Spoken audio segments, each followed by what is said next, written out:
Uh, I basically believe that in an anarchic structure like the international system, and some listeners may wonder what I mean by that when I talk about an anarchic structure. Here we're talking about a world where there's no higher authority that sits above states.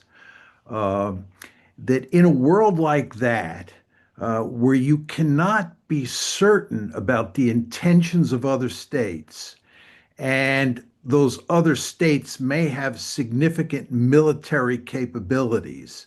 The best way to ensure your survival is to be the most powerful state in the system. Because if you're in an anarchic system where there's no night watchman, where there's no higher authority, if you get into trouble, if another state comes after you, there's nobody you can turn to for help. This is why we call international politics a self-help system. States have to protect themselves because, again, there's no higher authority. The system is anarchic.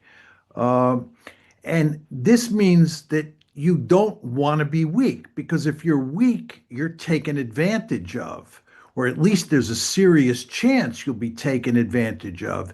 And no state wants to be taken advantage of. It, and certainly if it's to the point where its survival is threatened. Uh, my favorite example to illustrate this is China. And the Chinese were very weak from the 1840s to the 1940s. And this period is referred to as the century of national humiliation. Why is it the century of national humiliation? Because the European great powers, the Japanese, and the Americans took great advantage of China. They did terrible things to China. Why? Because China was weak and it was vulnerable. And there was no higher authority that China could call on to rescue it.